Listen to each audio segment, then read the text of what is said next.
Chile is a gorgeous place to be. It has different features suitable for all people. Chile has all sorts of regions. In one region, there's a desert, a rainforest, a tropical beach, a mountain range, and a grassland. Everyone who thinks of Chile just thinks of a country that's like Mexico, but they're wrong.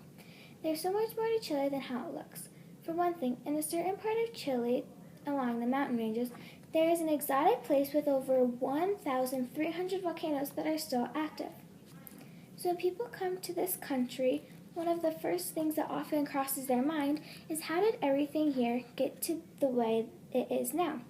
I'd be happy. In 1520, Chile was found by Spanish explorers and settlers.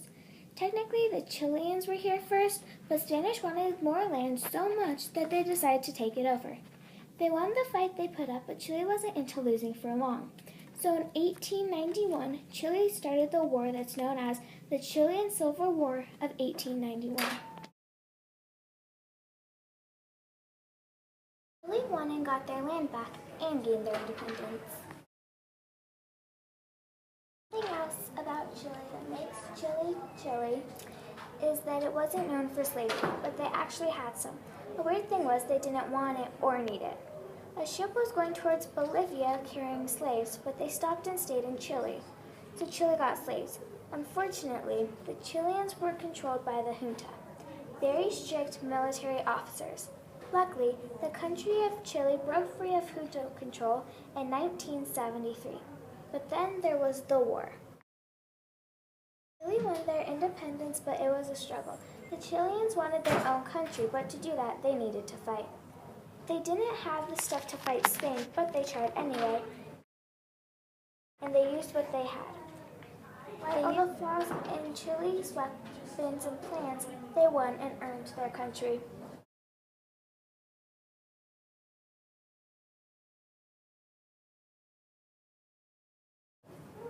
Chile is and will always be an amazing country for anybody's wants and needs. So come on down to your favorite part of Chile and have an amazing time in one of the best countries of all time.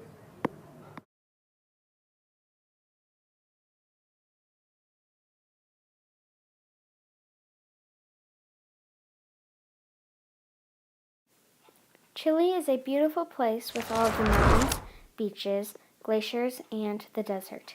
Along with that, they have a fascinating government beginning. I will be trying to get across to you how the first few presidents affect the citizens in positive or negative ways. I will answer this by telling you about how the starting governments/presidents had an impact on the government today. The leaders and government: Jose Miguel Correa, dictatorship/junta, Bernardo O'Higgins, dictatorship, and Jose Miguel Bamicia, dictatorship, led up to the president of Chile today, Michelle Bachelet.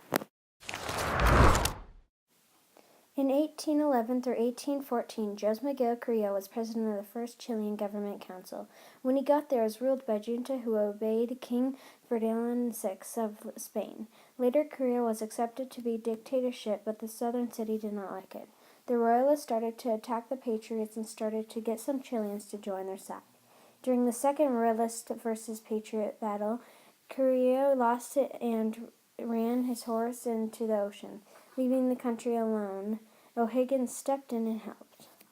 In Santiago, the ruling junta replaced Correa with O'Higgins. Then O'Higgins was the new leader. In 1817 through 1823, Bernardo O'Higgins became their second supreme director of Chile. O'Higgins was charismatic, brave, pragmatic, and was upheld. He was a patriot in Patriot versus War.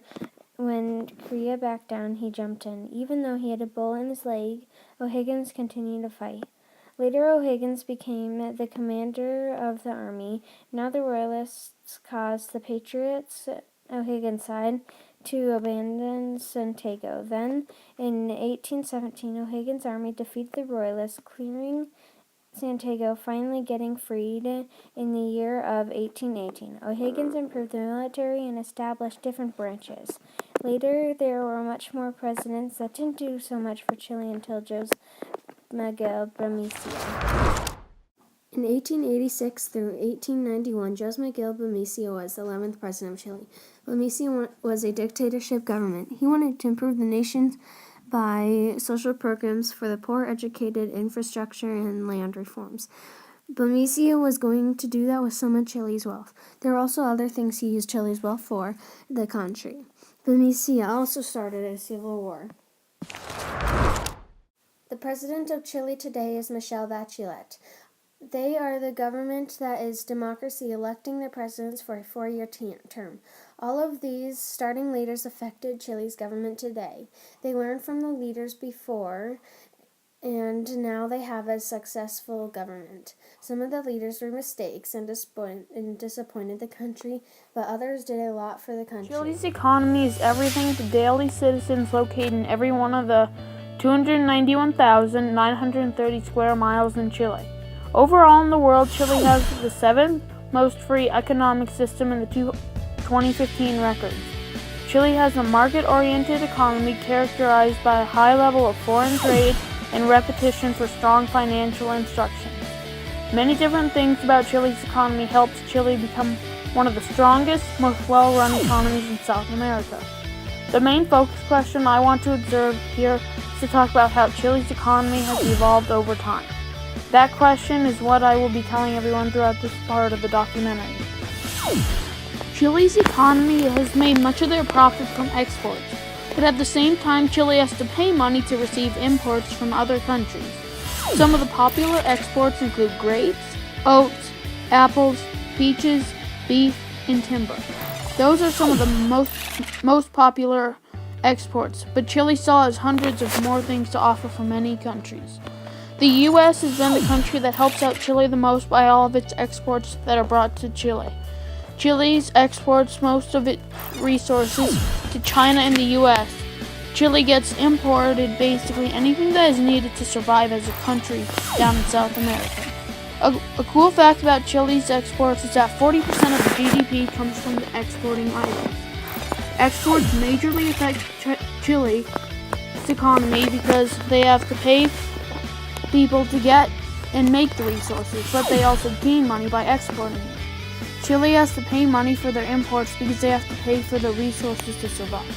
I could go on a lot longer on describing how Chile's economy is affected by importing and exporting, but let's move on to the economy change. The economy has changed over time, but I will describe to you how the change of the economy has affected the people. Chile's economy used to be a very run-down type of economy. Throughout time and patience, Chile started to evolve by getting more into world trades, and that really helped the economy grow. It influenced the people to work harder to help out the economy. Overall, Chile has really grown, and so has the people for many reasons. People used to believe that the government did all the work, but now people believe that truly know that every job is as important as every other job. In the end, the economy of Chile has changed very much over time. Chile's economy has made a major change since they have started. The economy of Chile has grown from an independent country that believed everybody could survive without trade from other countries. And now they know a key to survival is trade. Imports and exports have really helped the economy grow, and everybody somehow contributed also gives Chile the upper edge. So I really hope you have walked away with a great memory on Chile's economy and how it has evolved.